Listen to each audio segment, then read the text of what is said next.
Welcome to program report card. मैं हूं अलीना फारूक शेख और आज हमने प्रोग्राम में बात करनी है एक बड़ा हसास और संजीदा नौइयत का मामला है, जबरी मजहब की तब्दीली। इसके ऊपर हम देख रहे हैं एक सिंध हाई कोर्ट में केस भी चला, उसके ऊपर फैसला आया है। अपने तज्जियाकारों की राय जानेंगे इस मामले के ऊपर खुसूसन।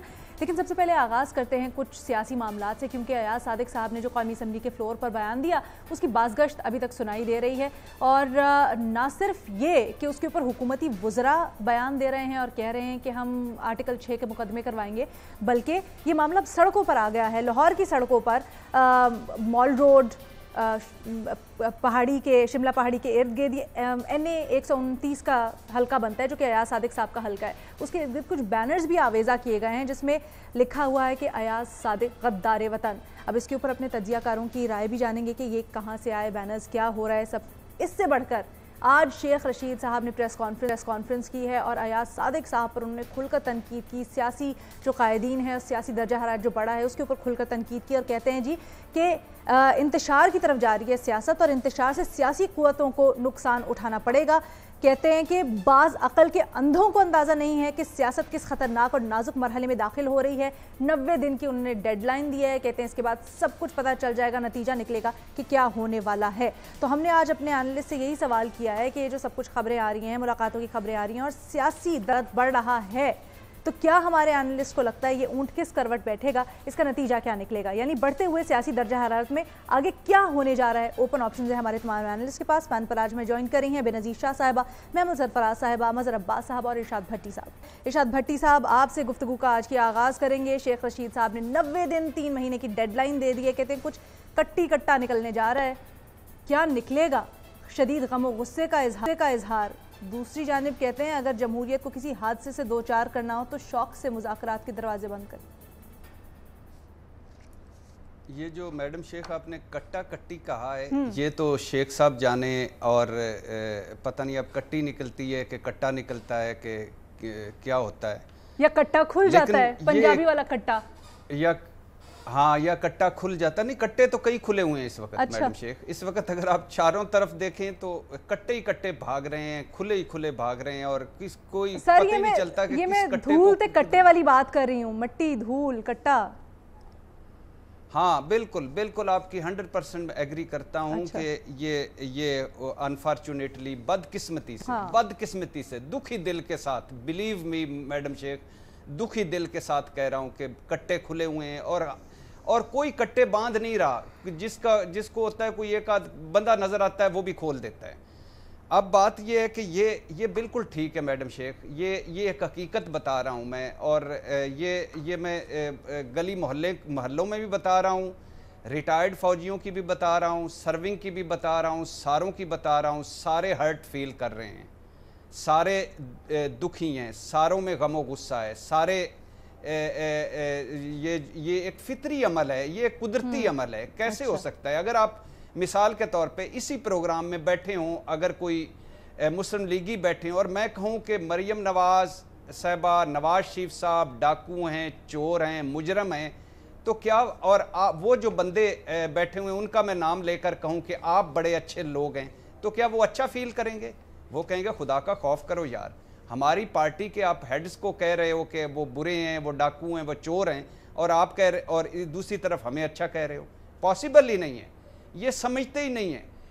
ये पाकिस्तानी फ़ौज जो आज तक अल्लाह के फजल, अल्लाह करे ये कायम दायम रहे और मजबूत रहे, ये क्यों, ये ख़ानदान की सूरत होती है। इसमें कोई ये नहीं होता कि एक मुजरम है और बाकी सारे मासूम हैं, या बाकी सारे मासूम हैं। ये आपने एक अटैक खोला है, आपने एक बिना सबूत, बिना किसी चीज़ के आपने एक जलसों में उनको लेके आ गए और सारा कुछ कर रहे हैं, जो कि बड़ा गलत है और बड़ा गलत हो रहा है और बड़ा गलत मुझे लग रहा है कि होने जा रहा है। ये नहीं होना चाहिए। देखिए, 3 साल के बाद, हम ये कई मरतबा बात कर चुके हैं, 3 साल के बाद अचानक मियाँ मोहम्मद नवाज शरीफ साहब की याददाश्त वापस आती है और उन्हें पता चलता है कि मुझे फलां ने नाहल करवाया, सजाएं दिलवाई। जी भाई, कि 3 साल आप क्या करते रहे थे? जो आप पर आप लॉजिकल बात करते हैं, जो आप पर इल्ज़ामात लगे थे, क्या उनके आपने सबूत दे दिए? क्या उनके आपने गवाह पेश कर दिए थे? कब किसी इस्टेब्लिशमेंट ने ट्राली ट्रैक्टर सबूतों के भरे हुए जला दिए थे? कब किसी ने आपका रिकॉर्ड जलवाया था, कब किसी ने आपका रिकॉर्ड उठवा लिया था, कब किसी ने आपके सबूतों को ज़ाया कर दिया था? कोई सबूत नहीं था, कोई गवाह नहीं थी, कोई मनी ट्रेल नहीं थी।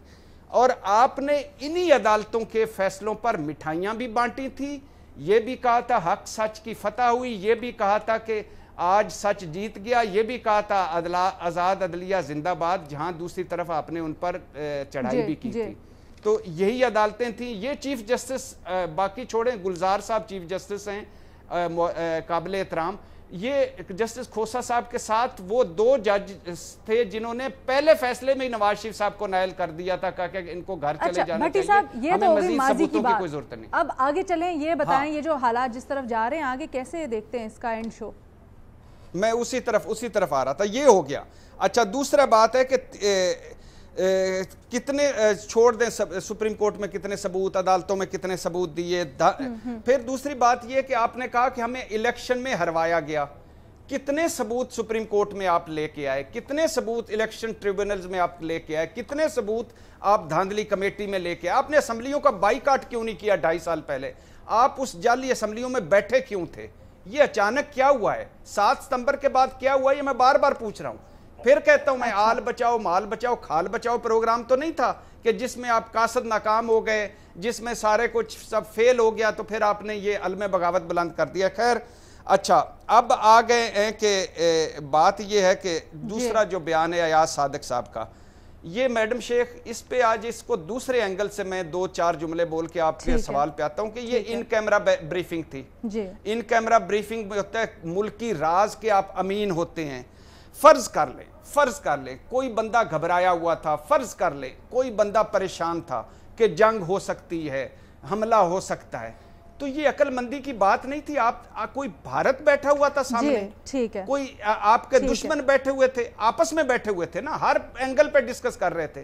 तो ये यानी अगर उस वक्त कोई एक उठता और कहता कि हमने बिल्कुल कुछ नहीं करना, हमला कर दो भारत पे, 2 एटमी ताकतें लड़ पड़ती, लाखों लोग मर जाते, तो अयाज सादिक आज कहते कि कमाल हो गया, अपनी जिद्दें, अपनी अनाएं, अपने भट्टी साहब, मैं आपके पास वापस आ रही हूं, इस तरह पे ना मैं आपके पास वापस हो रही हूं। आपने जब भी बात की है ना, उसके अंदर से काफी सवालात भी निकलते हैं और कुछ बयानात की रोशनी में भी इसके ऊपर गुफ्तगू करूंगी। मैं आपसे पहले बेनज़ीर शाह साहिबा आपकी तरफ आती हूँ। ये जो बैनर्स लग रहे हैं लाहौर में, खुसूसन अयाज सादिक साहब के हल्के में, गद्दार वतन अयाज सादिक, और इस तरह की इसके ऊपर चीज़ें लगी हुई हैं, सेंटर है सिटी का, इस तरह से कैसे है कि एकदम से बैनर्स आके लग गए? किसने लगवाए, कहाँ से लगे, अभी तक उतारे नहीं गए?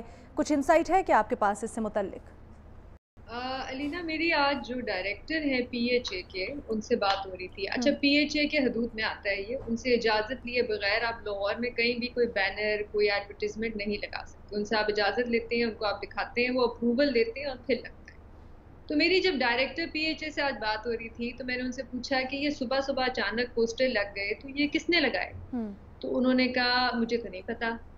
तो फिर मैंने उनसे पूछा कि अच्छा, तो ये अब आप कब उतारेंगे, क्योंकि सुबह से लगे हुए और अभी तक लगे हुए हैं, और माल रोड पे लगे हुए हैं, मेन एयरपोर्ट में लगे हुए हैं, अयाज सादिक साहब के हल्के में लगे हुए हैं। तो उस पर भी उन्होंने कहा कि देखिए पोस्टर तो लगते उतरते रहते हैं, मुझे नहीं पता कि ये कब उतरेंगे। तो बड़ी अजीब सी बात है कि जिस अदारे के हदूद में आता है ये, जो इजाज़त देती है, उनको पता ही नहीं कि ये पोस्टर्स किसने लगाए, कहाँ से प्रिंट हुए और कब उतरेंगे पोस्टर्स। इतना शोर मच रहा है इस पोस्टर्स पे, लेकिन अभी तक कोई फैसला भी नहीं हुआ, ना ही अभी तक कोई मजम्मत हुई हो पंजाब हुकूमत की तरफ से कि इस किस्म के पोस्टर्स लगाए गए। देखिए अलीना, जो अयाज सादिक साहब ने बात की वो बहुत गैर जिम्मेदाराना बात थी। ये बात मेरे ख्याल से इसमें कोई दो राय नहीं, लेकिन जो हुकूमत की तरफ से रद्द अमल आया है, जो हुकूमत की तरफ से रिएक्शन आया है, वो बड़ा ख़तरनाक रिएक्शन है।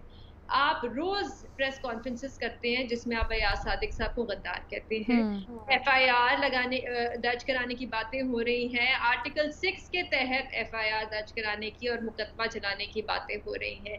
अब ये इस किस्म के पोस्टर्स लग गए हैं लाहौर में, जिसके बारे में मेरे ख्याल से TV पे बात करना मुनासिब नहीं होगा, क्योंकि वो इतने ख़तरनाक है। अयाज सादिक साहब हमारे MNA हैं, वो हमारे साबिक स्पीकर हैं नेशनल असेंबली के। मेरे ख्याल से इन पोस्टर्स के बाद उनको ज़्यादा सिक्योरिटी देनी चाहिए, क्योंकि ये एक बहुत बड़ा मसला बन सकता है उनके लिए भी और उनकी फैमिली के लिए भी, और हुकूमत की जिम्मेदारी है कि वो सेफ्टी और सिक्योरिटी प्रोवाइड करे।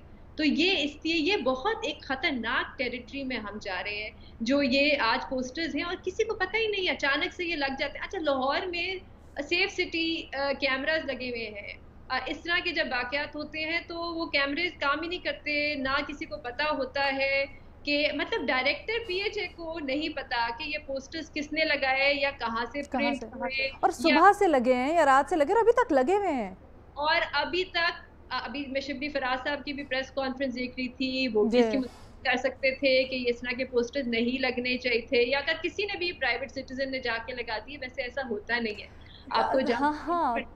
तो फिर आप माल रोड पे पोस्टर लगाना, ऐसा नहीं होता मैं रात को जाके पोस्टर लगा दूं माल रोड पे, आपको पड़ती है अप्रूवल। इस तरह तो फिर कोई भी उठेगा आके पोस्टर अपनी मर्जी से लगा जाएगा, या कोई पूछने वाला है ही नहीं। अच्छा, मज़ीद साहब की तरफ लेके चलते ज़रा।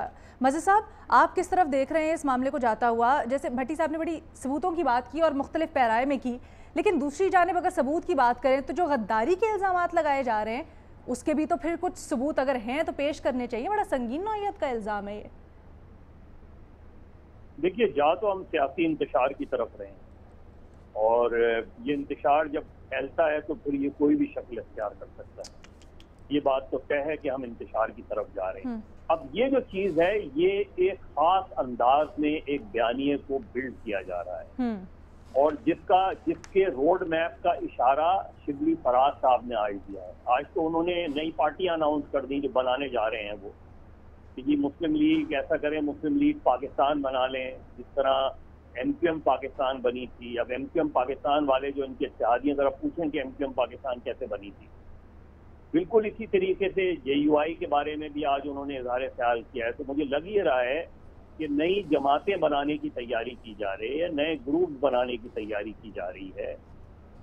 कुछ लोगों को अब अगर ये सारी चीज़ें उठा लें, हुकूमत का सारा बयानिया उठा लें, हमारे टेलीविजन पे बैठे हुए हमारे जो दोस्त कह रहे हैं वो सारे बयानी एक जगह इकट्ठा करें, एक सबूत जमा करें, एक एविडेंसेस कलेक्ट करें, एक रेफरेंस फाइल करें सुप्रीम कोर्ट में, उसमें डिक्लेयर कर दें इस जमात को, इस जमात पर पाबंदी लगा दें। क्योंकि ये हमारे यहाँ माजी में पाबंदियाँ लगती रही हैं। कम्युनिस्ट पार्टी ऑफ पाकिस्तान पर पाबंदी लगी, पिंडी साजिश केस हुआ, नेशनल अवामी पार्टी पर पाबंदी लगी, तो हमारी यहाँ लगती रही हैं पाबंदियाँ। आप भी ऐसा करें, बजाय इसके कि हम रोज बैठ के लोगों को, इंडिविजुअल्स को गद्दार, इंडियन एजेंट, वो सारी बातें कर रहे हैं जिसका सिर्फ हम फायदा इंडियन मीडिया को पहुंचा रहे हैं। और इंडियन मीडिया को हम इतनी संजीदगी से ले रहे हैं जितनी संजीदगी से खुद इंडियन नहीं लेते होंगे। ये जो हम सूरत हाल पैदा कर रहे हैं ये बहुत खतरनाक है। ये हम बहुत खतरनाक एरिया में दाखिल हो रहे हैं। माजी में हम देख चुके हैं ये सारी चीजें। क्या गुलाम मुस्तफा खर इंडियन टैंक पर चढ़कर आएंगे, ये हमने नहीं सुना। जुल्फ़िकार अली भुट्टो के बारे में क्या कुछ नहीं कहा गया। तो परवेज मुशर्रफ के फैसले कैसे एक इंडिविजुअल के फैसले थे और बाकियों के फैसले इंडिविजुअल के फैसले नहीं होते। तो हम खुद ये बाइफर्केशन पैदा करते हैं, हम खुद ये पोलराइजेशन पैदा करते हैं। अच्छा, हम दो दिन से हम ये बात कह रहे हैं, अयाज सादिक साहब जितनी जस्टिफिकेशन दें, अयाज सादिक साहब के बयान की कोई जस्टिफिकेशन नहीं बनती। मैं पहले भी कह रहा था उनको अपना बयान वापस लेना चाहिए, लेकिन आज के बयान से उनसे लगता है कि वो अपने बयान पर स्टैंड करते हैं। अब अगर स्टैंड कर रहे हैं वो बयान पे और दूसरे लोग समझते हैं कि बयान गलत है, तो उनको अदालती रास्ता, गद्दारी, देखिए आर्टिकल 6 सिर्फ आइन तोड़ने पर लगता है। ये सारे हमारे सियासतदान लोग समझ लें, आर्टिकल 6 और किसी चीज पर नहीं सकता। इस मुल्क में अगर गद्दारी को आइन ने डिफाइन किया है तो वो सिर्फ abrogation, subversion, suspension of the constitution पे लगता है।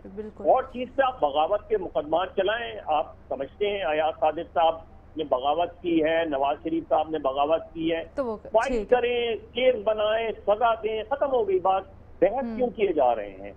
एक माहौल क्यों ऐसा क्रिएट कर रहे हैं कि लोगों के घरों पे अटैक करें? ये जो सूरत हाल है इसको हम किसी बेहतरी की तरफ नहीं ले जा रहे। शेख रशीद साहब सीक्रेट मीटिंग्स का डिस्क्लोजर नहीं करते, इन कैमरा मीटिंग की डिस्क्लोजर नहीं करते, आके रोजाना हमें एक नए भाषण देते हैं, वो एक नई चीज डेवलप करते हैं 90 रोज के अंदर और 80 रोज के अंदर। तो खुदा के लिए इस बहस को छोड़ें। अगर कोई गलत कह रहा है, आप समझते हैं गलत है, तो उसके खिलाफ मुकदमा कायम करें, बजाय इसके कि रोज आगे प्रेस कॉन्फ्रेंस करें। ठीक है जी, महमल सरफराज साहिबा। जी अलीना, देखिए ब्रॉडली स्पीकिंग अगर हम देखें ना, जो आपका मुझसे सवाल है कि आगे क्या हो, हाँ, तो उसके अंदर तो ये है कि पीडीएम की मूवमेंट को मेरे ख्याल में 3 हिस्सा जो है उसको पहला हिस्सा जो है उनका पहला पार्ट उनका राउंड जो है वो खत्म हो गया। वो एपीसी से शुरू हुआ था, पहले 3 जलसों का था। उससे हमें बज़ाहिर नजर आया कि हुकूमत जो है वो थोड़ी सी अनर्व हुई और अपोजिशन का एक अपर हैंड है। दूसरा राउंड शुरू होगा अगले महीने पेशावर जलसे से, जो कि एंड ऑफ द मंथ होना है, और वो कंक्लूड होगा 27 दिसंबर को, जब लाड़काना के अंदर जलसा होगा बीबी की शहादत से। फिर उसके बाद जो तीसरा राउंड है वो है इस्लामाबाद लॉन्ग मार्च। अब पहले राउंड के बाद जो स्टेप देखना यह है कि अगर गिलगित बल्तिस्तान के इलेक्शन फ्री एंड फेयर हो जाते हैं जिस तरीके से इन्होंने डिमांड की अपोजिशन ने, तो मेरे ख्याल में वो पहला स्टेप होगा राइट डायरेक्शन में। लेकिन अगर कोई इंटरफेरेंस हुई तो फिर मेरे ख्याल में अगले राउंड के अंदर जो है रेटरिक जो अपोजिशन का है वो जरा ऊपर जाएगा, यानी कि टेम्परेचर जरा अप होंगे और हो सकता है कि मियां नवाज शरीफ जो है जो अभी बात कर रहे हैं उससे भी आगे बढ़ जाए वो, तो शायद रेजिग्नेशन ताकि आगे कोई इस तरह की चीज हो। तो ये भी है, दर्जा हरारत तो ऊपर जाना ही है अगर मामलात ऐसे ही रहे। ये तभी कम होगा कि अगर मामलात न्यूट्रल हुए, फेयर हुए, तो फिर मेरे ख्याल में थोड़ा सा ऑपोजिशन की तरफ से भी कोई डायलॉग और उस सब की तरफ आगे जाने की बात लगती है। अच्छा, ये बताएं महमल, अभी यहाँ पर बात कर रहे थे जैसे मज़हर अब्बास साहब, उन्होंने कहा कि ऐसा लग रहा है या हालात उस तरफ जा रहे हैं कि शायद कोई नई जमातें, कोई ग्रोह बंदी हो। आज मरीम नवाज़ और शहबाज शरीफ की मुलाकात भी होने जा रही है, उससे मुतल्लिक भी कुछ इत्तलात आ रही हैं कि शायद मरीम नवाज़ कोई अलग पार्टी रजिस्टर करवाएं, कुछ मुमकिनात लोग अपनी अपनी बातें कर रहे हैं। आपके पास कोई इससे मुतल्लिक खबर है? देखिए मेरे ख्याल में नई पार्टी जो है ना वो नून लीग से बनाएगी, वो अगर बनेगी तो जिस तरह बनती है फिर वो वैसे ही होगा।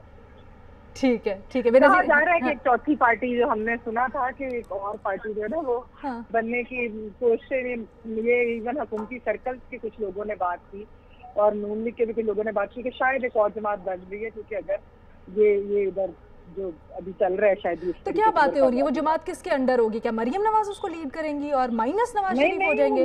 वो नून लीग की नहीं है जमात, वो फिर एक होगी जिसके अंदर पीटीआई और ये नून लीग और जो बाकी जमातें हैं, मतलब जिससे बात हो रही है कि फिर ये सब जो इसके अंदर। अच्छा, मिक्स अचार पार्टी। वो जी जी। अच्छा ठीक है, बेनज़ीर आप कुछ करना चाह रही हैं?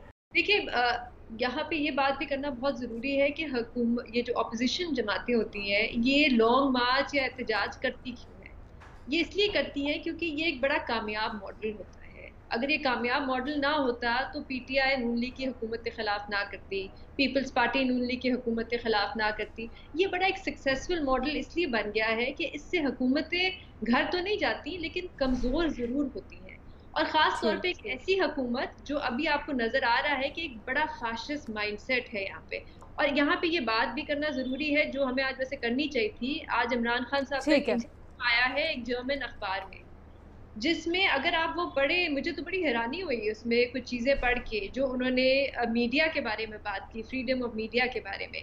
फिर एक तरह से लग रहा था कि वो तारीफ कर रहे हैं डोनाल्ड ट्रंप की और चाइना में वन पार्टी सिस्टम की। बल्कि वो जो इंटरव्यूअर थी उन्होंने एक बार पूछा भी वजीर आजम से कि आपको क्या वो डोनाल्ड ट्रंप जो है वो पसंद है या आप उनसे कोई इंस्पायर्ड है, तो वो एक तरह से लग रहा था कि वो बड़े शायद उनकी तारीफ कर रहे थे डोनाल्ड ट्रंप। तो इससे आपको एक आइडिया होता है कि किस किस्म का माइंडसेट है जो अभी इस हुकूमत में है, जिसकी वजह से अभी हम आजकल ये गद्दार भी खेल रहे हैं। तो एक तरह से ये आपको डिस्ट्रैक्ट करने की कोशिश। अच्छा, लेकिन भट्टी साहब ये जिस तरह अभी महमल ने भी बात की, मज़हर साहब ने भी कहा, ये जो पार्टी नई पार्टी कुछ बनने की बातें हो रही हैं, आपके पास इससे मुतल्लिक क्या है? क्योंकि आपने कहा था कि शहबाज शरीफ से मुतल्लिक अगले हफ्ते डेढ़ में कुछ डेवलपमेंट होने जा रही है। आज एक अहम मुलाकात का इम्कान जाहिर किया जा रहा है, अंदर की बात ज़रा बताएं हमें। मैडम शेख, बहुत सारी ये है अफवाहों का दौर, हल्की हल्की धुंध पड़ना शुरू हो गई है। जैसे सुबह के वक्त और शाम के वक्त मौसम बदल रहा है ना, तो उसकी वजह से थोड़ा थोड़ा यानी वो हो रहा शुरू अफवाहों का। जैसे एक है कि अफवाहें नहीं, आपके पास खबर होती है, मुझे खबर बताएं ज़रा। मैडम शेख, हाँ। मुझे मरवाना है। मैं अफवाहों की आड़ में से काम निकालना चाह रहा था, आपको सही कोई बातें बताना चाह रहा था, आपने फिर उधर आ गई हैं। तो बेसिकली बात यह है मैडम शेख कि यस बिल्कुल, जो लास्ट मीटिंग हुई डीजी नैब के कमरे में शहबाज शरीफ साहब के साथ, जिस पर चिट्टों पर सारों के पास चिट्टें थीं और हर एक के पास मेरी तरह पेन भी था, और चिट्टों पर एक दूसरे को दिए गए लिख के एक दूसरे से बातें होती रहीं। वो एक चिट लिख के शहबाज शरीफ साहब को पकड़ाते थे, शहबाज शरीफ उसी चिट पर लिख के दूसरे को पकड़ाते थे, दूसरा उसी चिट पर लिख के तीसरे को पकड़ाते थे। तो फिर डीजी नैब ने एक मरतबा सुनाए कहा, दरमियान में कहा कि अगर आप कहते हैं तो मैं उठ जाता हूँ, और दूसरी बात यह है कि यहाँ रिकॉर्डिंग वगैरह इस कमरे में कोई नहीं हो रही। तो उन्होंने कहा नहीं हम कंफर्टेबल हैं, आप बैठे रहें। तो उस चिट्टों पर भी बड़ा कुछ हुआ। फिर उसके बाद सुना गया कि जैसे सुना गया कि हमजा शहबाज ने नैब कोर्ट्स में पेश होने से इनकार कर दिया है, रिफ्यूज़ कर दिया कि मैं नैब कोर्ट्स में नहीं पेश होऊंगा, वो भी है। फिर उसके बाद सुना जा रहा है कि जो कई लीगी जो हैं, कई लीगी सियासतदान जो हैं, वो कह रहे हैं कि अगर तो ये इनकलाब लाना है तो नवाज शरीफ साहब को कहें कि वापस आएँ और इनकलाब लाएँ और लीड करें, वरना हम ही रह गए हैं मारें खाने के लिए, जेलों के लिए, सारों के लिए, तो खुदा के लिए ये ना करें। फिर इसके अलावा बहुत सारे ये यानी इनके है कि हमारे हलके में बहुत ज़्यादा यानी इस हवाले से गमो गुस्सा है, ये नहीं होना चाहिए और ये इसका क्या तोड़ किया जाए। फिर इसके अलावा ये भी है कि कई ताने बाने आपने बुन दिए, ये मुझे बताएं इसकी फाइनल शक्ल क्या निकलेगी? मैडम शेख, फाइनल शक्ल आपके इंट्रो में कट्टे खुले हुए हैं।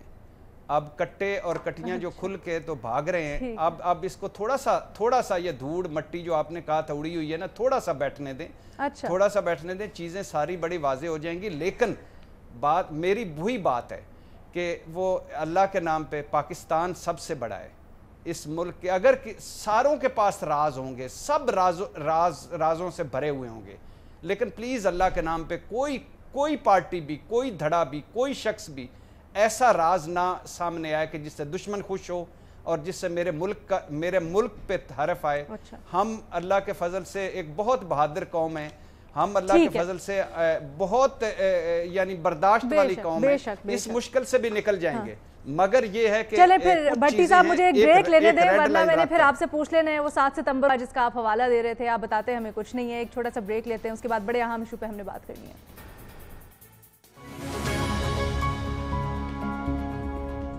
जनाब, बड़ा एक अहम और हसास मामला है जबरी मजहब की तब्दीली। इसके ऊपर आज हमने बात करनी है। एक सिंध हाई कोर्ट में केस भी चल रहा है।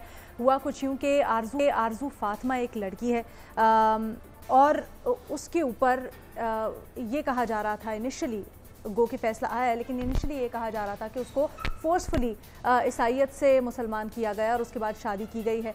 अब जब ये दरख्वास्त गई हाई कोर्ट में, उसके बाद उसका बयान रिकॉर्ड हुआ, लड़की ने बयान दर्ज करवाया कि जी मैंने अपनी मर्ज़ी से इस्लाम कबूल किया और शादी की है, पसंद की शादी है बेसिकली। लेकिन ये कहा जा रहा है उसके ख़ानदान की तरफ से, यानी आरजू के ख़ानदान की तरफ से, कि जबरी तौर पर, वो कम उम्र है और जबरी तौर पर उसका मज़हब तब्दील करवा के उससे शादी की गई है। तो ये जो सारा मामला हो रहा है, इस पर बिलावल भुट्टो जरदारी का भी बयान आया और उन्होंने कहा जी हम इसके ऊपर नज़र जाएंगे और उसके बाद देखेंगे मामलात को कि रियासत की तरफ से इंसाफ हो। बड़ा संजीदा और हसास नौइयत का मामला है। कानून होने के बावजूद अब क्या मसला है कि इसके ऊपर अमल दरामद नहीं हो पाता, इस मामले के ऊपर खुलकर बात भी नहीं होती कई दफ़ा। तो हम चाहते हैं हम इसको उठाएं और इसके ऊपर अपने तजियाकारों की राय जाने। बुनियादी सवाल हमारा कुछ यूँ है कि मजहब की जबरी तब्दीली के वाक़यात की रोकथाम और कानून पर मौसर अमल दरामद करवाने के लिए क्या इक़दाम उठाए जा सकते हैं। महमल, आपसे स्टार्ट करना चाहूँगी क्योंकि इस सवाल के दो पहलू हैं। एक तो कम उम्री में शादी, वो एक अलग पैरा है, लेकिन देखा ये गया है कि कई दफ़ा वाकई में ऐसा होता है कि पसंद की शादी करती हैं लड़कियां और उसके बाद उस चीज़ को मुख्तलिफ रंग दिया जाता है। दूसरी तरफ ये देखा जाता है कि जी ऐसा नहीं था, वाकई में जबर होता है, कम उम्री में शादी करवा ली जाती है और जबरी तौर पर मज़हब तब्दील किया जाता है। आप किस तरह से देखती हैं इस इशू को? देखिए नीना, इसके ऊपर जो ना मैंने काफ़ी रिपोर्टिंग भी की हुई है और जब आप माइनॉरिटीज से बात करते हैं तो वो कहते हैं कि या तो ये ऐसा क्यों होता है कि हमारी यंग लड़कियां ही जो है कन्वर्ट करती हैं, हमारे मर्द क्यों नहीं कन्वर्ट करते। तो उसके भी लेकिन रीजन है। कई कन्वर्जन एक्चुअली जो है वो काफ़ी ज़्यादा जो होती है वो उनकी कंसेंट से ही होती है। और उसमें आप अगर देखें, अगर आप हिंदूज का देखें तो उसमें अक्सर होता है कि वो जो स्केड्यूल्ड कास्ट है, जो वो लोअर क्लास के होती हैं, वो फाइनेंशियल उसके लिए, और कई दफा क्योंकि अगर किसी मजहब में डिवोर्स का हक नहीं है ये वो, तो वो उसकी वजह से भी वो कर लेती है ताकि they get out of abusive marriages. लेकिन जहाँ दूसरे असल जो बात है इसके अंदर वो ये है कि जो चाइल्ड मैरिज है ना, उसका कानून तो है लेकिन उसको प्रिवेंट नहीं किया जाता, और ज्यादा उसकी वजह से जो ट्रिकी होती है वो ये है कि मिनिमम एज रीजन में फर्क है। पंजाब में गालिबन 16 लड़कियों की और 18 लड़कों की, सिंध के अंदर दोनों की 18, खैबर पख्तूनख्वा और बलूचिस्तान में लड़कियों की 14 है। तो इस वजह से भी जब तक ये 18 के ऊपर इसके ऊपर डिस्कशन कर रही है। अच्छा, मेरी अनवारुल्लाह काकड़ साहब से बात हुई जो पीएम साहब ने वो कहा था कि कमेटी बनाई जाए इसकी प्रिवेंशन के ऊपर, जो तो उसके ऊपर उनसे भी बात हुई, तो उन्होंने कहा कि इसके अंदर बड़े ज्यादा मसाइल हैं और बहुत कॉम्प्लेक्स इशू है, क्योंकि ज्यादा उनका वो कहते हैं कि ज्यादा इशू ये कि एडमिनिस्ट्रेटिव लैक्सिटी होती है। अगर कि एडमिनिस्ट्रेशन थोड़ी सी एजाइल हो जाए, तेज हो जाए, तो फिर जो है ना इस चीज को रोका जा सकता है, क्योंकि इसमें हमारी मजहबी जमातें नहीं है। इसमें देखिए, अब तबलीगी जमात नहीं है, जमात इस्लामी नहीं है, JUI नहीं है, बाकी जो ये मेन स्ट्रीम रिलीजियस पार्टीज है, इनमें से कोई भी इन्वॉल्व नहीं है। ये एक छोटी सी, जिन्होंने अपनी कोई छोटा सा बनाई है जिसका 1.5 इंच की मस्जिद है, कुछ कह सकते हैं, वही कहते हैं मियां मिट्ठू हो गए, सरंदी हो गए सिंध के अंदर, तो वो मेन स्टेक होल्डर्स नहीं करते। तो इसलिए ये उसको कन्वर्जन का मैकेनिज्म, जिसका दूसरे मलेशिया के अंदर एक बड़ा अच्छा उसका लॉ है कि वहां पर आप जब भी कन्वर्ट होते हैं तो पहले एफिडेविट और एप्लीकेशन देते हैं कि आप एडल्ट हैं, अपना मजहब बदलना चाहते हैं, फिर उसमें भी 3 महीने लगते हैं, स्टेटमेंट रिकॉर्ड की जाती है सिविक अथॉरिटी की वजह से। इस तरीके से तो आरजू के केस में आप देखें तो उसका ID कार्ड का नंबर ही नहीं है उसके बयाने हल्की में। तो ये बड़ी कॉम्प्लेक्स चीज है, और इस सारी चीज को देखने के लिए मेरे ख्याल में काकड़ साहब की कमेटी का अच्छा काम कर रही है। ये इसके अंदर रिलीजियस उलेमा से भी बात करी, माइनॉरिटीज को भी साथ रखा हुआ है। तो मेरे ख्याल में ये सबको मिल बैठ कर इसके ऊपर कुछ करना पड़ेगा, क्योंकि ये बड़ी खतरनाक बात है कि अंडर एज बच्चियों की इस तरीके से शादी। अच्छा, जो आपने मलेशिया वाले कानून का हवाला दिया ना, ये बड़ा अच्छा है। आई थिंक अगर ये कमेटी इसको टेकअप करे और इसके ऊपर सजेशंस करे, गुफ्तगू तो बड़ा अच्छा आगे मामला बढ़ सकता है। मज़हर अब्बास साहब, आप कोर्ट रिपोर्टिंग भी कर चुके हैं, आपने यकीनन इस तरह के मामला देखे होंगे जहाँ पर ये केसेस कोर्ट में आते हैं और उसके बाद लड़कियाँ गवाहियाँ भी देती हैं। अब वो जबरी गवाही होती है या नहीं होती वो एक अलग बात, लेकिन आप थोड़ा सा अपना ऑब्जर्वेशन शेयर कीजिएगा, किस तरह से हम अपने जुडिशियल सिस्टम को भी बेहतर बना सकते हैं इस हवाले से। देखिए, हमारे यहाँ कुछ चीजें ऐसी हैं जिसमें बहुत सी बातें कानून से बालातर हैं, और कानून आप सबसे सख्त बना लें लेकिन आप इन चीजों को रोक नहीं पाते। उसके इकोनॉमिक रीजंस भी होते हैं, उसके कई रीजंस होते हैं, लेकिन आप इसे रोक नहीं पाते। और इसके लिए जिस तरह अभी मैमल भी कह रही थी, इस पे वो आप इस्लामी नजरियाती काउंसिल हो, उलमाए कराम हो, इन सबको बैठ कर ही इस मसले को एड्रेस करना पड़ेगा, वरना आप कानून का रास्ता इख्तियार करेंगे तो जाहिर है आप देखेंगे 80-90% जो कन्वर्जन हैं उनका इकोनॉमिक बैकग्राउंड अगर आप देखें तो आपको अंदाजा हो जाएगा उसके इकोनॉमिक बैकग्राउंड। ये चीजें इस वजह से मुझे ये डिफिकल्ट लगता है, क्योंकि बहुत से कवानीन बने हैं, आप कारोकारी ले लें, आप जो है बनी का कानून ले लें, सब कुछ है, लेकिन फिर भी ये सारी चीजें हो रही हैं। इसलिए हो रही हैं कि हमारे यहाँ बहुत से लोग इस मुल्क में एक अशराफिया जो है, एक खास तबका जो है, बहुत से गैर रियासती अनासिर जो हैं वो रियासत से ज्यादा ताकतवर हैं, और इसलिए बहुत से मामलात में रियासत बेबस नजर आती है। ठीक है। अच्छा बेनज़ीर, फैसलाबाद में भी इसी तरह का एक केस हुआ था जो कि लाहौर हाई कोर्ट में बाद में आया था, फैसलाबाद सेशंस कोर्ट से होते हुए। उसमें भी पहले ये कंट्रोवर्सी आई कि शायद उस लड़की को जबरी तौर पर कन्वर्ट करवाया गया, लेकिन बाद में पता चला कि वो लड़की पसंद की शादी थी और उसको मुख्तलिफ रंग दिया गया। इस तरह के मामलात एक्सप्लॉइट ना हो, इसके लिए हम मज़ीद क्या कर सकते हैं? अलीना, पिछले साल एक आपको याद होगा 2 लड़कियों का वाकया था गोडकी में, तो उस वक्त मेरी बात हुई थी, ये मैं मार्च की बात कर रही हूँ, पिछले साल, तो मेरी बात हुई थी जो चेयरमैन है इस्लामी नजरियाती काउंसिल से, तो उनसे मैंने बात की थी अंडर एज मैरिज के बारे में, जो कम उम्र की बच्चियां होती हैं, उनकी शादियां हो जाती हैं, और उन्होंने बड़े ऑन द रिकॉर्ड बड़े वाज़ेह तौर पर मुझे ये कहा था कि ये बिल्कुल एक गलत प्रैक्टिस है और ये पूरी मुल्क में नहीं होनी चाहिए। फिर उन्होंने मुझे ये बताया कि उन्होंने अपनी रिकमेंडेशन वजारत कानून को भेज दी है कि, और उनकी रिकमेंडेशन ये थी तब पिछले साल कि आप पूरे मुल्क में एक अवेयरनेस कैंपेन शुरू करें टीवी पे, जिसमें आप उलमा को भी लाएं, हमें भी लाएं, सियासी जमातों को भी लेके आएं, और पूरे मुल्क में एक अवेयरनेस कैंपेन होनी चाहिए, मीडिया में, प्रिंट में, रेडियो में, ताकि लोगों को पता हो कि ये क्या कानून है और इस कानून में किस किस्म की सज़ा हो सकती है और इस्लाम में क्या लिखा हुआ है। वो अवेयरनेस कैंपेन मैंने तो नहीं देखी आज तक, ना टीवी पे ना किसी सूबे में। अब देखें, सिंध में कानून तो है लेकिन इम्प्लीमेंट नहीं हो रहा। हो सकता है इनको पता ही नहीं है कि ये कानून है। तो एक अवेयरनेस कैंपेन की, और अब देखिए एक बड़े कंजर्वेटिव अदारे से ये बात आ रही है, इस्लामी नज़रियाती काउंसिल एक बड़ा कंजर्वेटिव अदारा है और उनका ये कहना, इस पे बड़ी वजन है।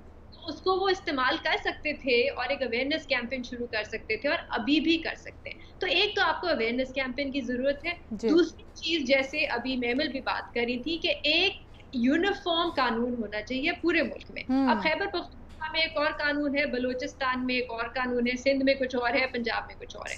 और हमने अक्सर ये देखा है, बल्कि पिछले साल भी हमने ये देखा था कि जो बच्चियां होती हैं वो कभी कभी सिंध से उनको पंजाब लाया जाता है, यहाँ पे उनका निकाह कर दिया जाता है, या यहाँ से खैबर पख्तूनख्वा ले जाते हैं वहां पे जहाँ पे कानून को उनको पता है कि उनको एक लूप होल मिल गया है, तो वो उसको इस्तेमाल करते हैं। अच्छा, इस केस में मैं इनकी जो ये बच्ची है, इसके वालिदैन का कल इंटरव्यू देख रही थी, कल या परसों डॉन टीवी पे आया, और जो उनकी वालदा है उस बच्ची की, वो कह रही थी कि ये शादी नहीं है, ये एक चाइल्ड रेप है। और ये बहुत जरूरी है बात करना टीवी पे कि ये एक छोटी सी बच्ची का रेप है। ये शादी नहीं है, ये एक मैरिज नहीं है।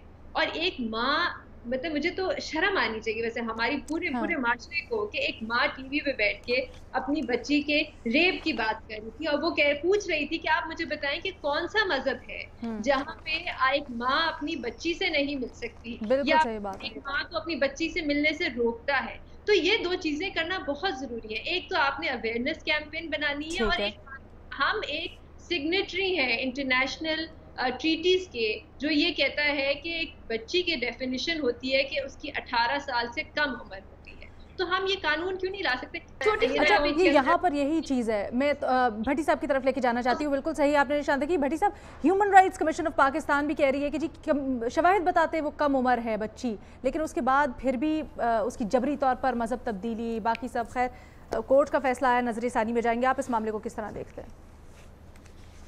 देखिए मैडम शेख, एक मैं कल पढ़ रहा था, बल्कि कई एक क्लिप देख रहा था कि बड़े हैरानगी मुझे हुई और खुशी भी हुई, ज़ाहिर मुसलमान हूँ, और कि बरतानिया, America, Europe, Germany, France, Spain में पिछले 5 साल में सबसे ज़्यादा फैलने वाला मज़हब इस्लाम है। और वो परेशान हैं, कहीं 4000 पर ईयर हो रहा है, कहीं 6000 मुसलमान हो रहे हैं, कहीं कुछ हो रहे हैं, कहीं कुछ हो रहे हैं। वो परेशान है कि ये क्यों हो रहा है, हालांकि दहशतगर्द मुसलमान, इंतहा पसंद मुसलमान, और फिर क्या क्या हमारे अपने भी करतूत हैं, इसके बावजूद। दूसरी बात यह कि ये तो 100% ठीक बात है कि कम उम्री में शादी नहीं होनी चाहिए, जबरी मज़हब तब्दीली नहीं होनी चाहिए, लेकिन जो कानून आपने बात की ना, कानून तो इस मुल्क में हम ओवर कानून हो चुके हैं, इतने कानून हो चुके हैं कि बिलीव मी कि आप ज़्यादा कानून हो जाए, चाइल्ड लेबर पे कानून, चाइल्ड मैरिज पे कानून, चाइल्ड अब्यूज़ पे कानून, कानून पे कानून, उन पर इम्प्लीमेंट नहीं होता, जजा सज़ा का निज़ाम इम्प्लीमेंट नहीं होता।